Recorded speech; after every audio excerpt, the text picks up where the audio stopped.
Sa Bisaya, guys, lauoy. Hindi ko alam sa Tagalog anong pangalan nun. Anong Tagalog ng lauoy sa, ano. Basta yun lang, hindi ko alam ko, guys. Pakuloyin lang natin ng kunti, isang kulo lang, guys. Tapos ilagay ko na yung kalabasa.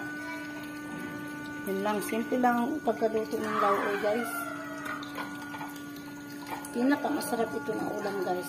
Sa lahat. Lauoy. Yan na. Kumulo na, guys, oh. Lalagay ko na yung kalabasa, guys. Kalabasa. Kasi matigas siya, guys, eh. Inuuna ko, guys. Matigas kasi yung kalabasa, guys, eh. Pag kumulo yan, susunod ko na naman yung ano, itong malalambot na, guys, na gulay. Yung ano, kalabasa. Malambot na yung kalabasa nito dyan. Medyo malambot na. Pwede natin lagay yung susunod natin na gulay. Alugbati, patula, tsaka talong. Ito yung nalagay ko, guys.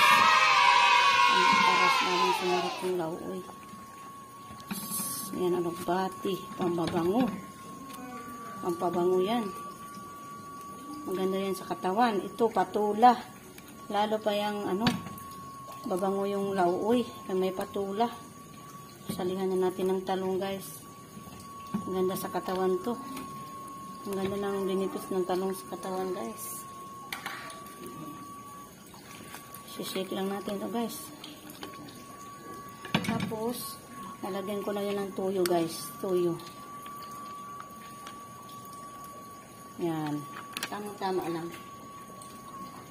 Tapos, maglalagay ako ng asin, guys. Asin. Para lumasa ang lauoy natin, guys. Para sumarap yung lauoy natin. Tapos, maglalagay din ako ng ano, guys. Asukal, guys. Asukal to, oh. Naghalo na yung puti at saka brown. Wala nang problema, basta asukal, guys. Ito yung sikreto para lalong sumarap yung lauoy. Lalagyan ng asukal at saka toyo. Tapos, guys, ilalagay ko na yung isda, guys. Ito, guys. Oh, nagprito ako ng isda, guys, eh. Pero hindi ko ito ubusin, guys. Marami masyado. Mag-ano lang ako, guys. Pipiliin ko lang yung ilalagay, guys. Ulo. Hindi naman lahat, hindi ko lahat ilulutuin ng ano, ilalagay sa lauoy. Yan. Kunti lang ilagay ko, guys. Tama na yan. Dalawa lang kami kakain ng ano yan, guys. Asawa ko. Mahilig sa lauoy. Katakpan ko muna, guys, ha. Maya-maya luto na yan, guys. Isusunod ko yung malunggay, guys. Ito na yung malunggay, guys. Isusunod ko. Galing pa to sa bakuran, guys. O, kinuha ko. Kahit madilim na. Kinuha ko. Marami kasi doon. Libre na. Wala nang, hindi ka nabibili ng ano. Malunggay dito. Sa dito, guys. Ito na ang pang-last natin na ano, gulay. Para makumpleto natin yung lauoy. Kahit wala ng okra, guys, walang problema. Kasi meron na tayong patula, guys. At saka alugbati. Itikman ko muna, guys, ha, kung anong lasa nito. Ilagyan natin ng konting asukal, guys. Medyo matabang konti. Asin pala itong lagay ko, guys. Halikan na rin, guys, asukal. Asin kasi matabang. Oy.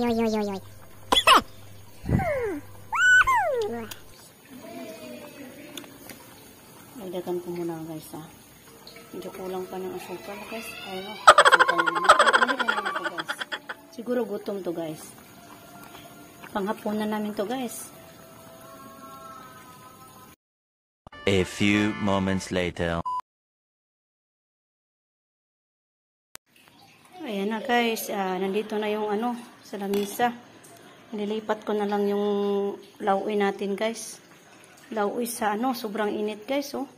Lauoy dito sa pinggan. Para ng panghapunan namin to guys. Sarap nito guys, sobrang sarap.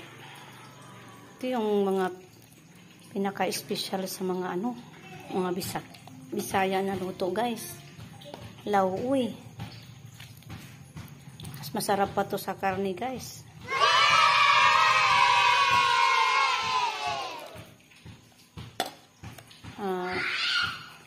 Subukan nyo pong maglauoy guys. Sigurado guys. Busog talaga kayo guys. Yan, nililipat ko guys. So, sobrang usok guys. Grabe, mausok masyado. Kasi bagong luto lang guys eh. Yan, malapit na guys. Para makakain na rin. Makakain na. Gutom na guys eh. Gutom na. Yan o. Isda pa. Sarap nito guys. Maglauoy kayo guys sa bahay nyo. Hindi laging karne. Ang karne kasi delikado sa katawan pag lagi nang kainin ng karne. Kailangan din talaga may gulay. Lauoy talaga pinakadabi sa akin guys. Wala nang iba.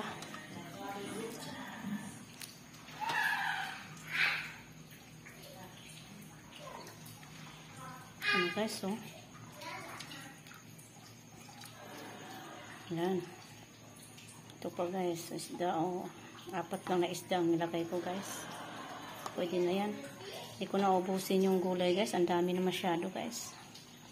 Yan na guys, so ito yung ipapartner. Ito yung hindi ko inubos yung isda. Oh my God!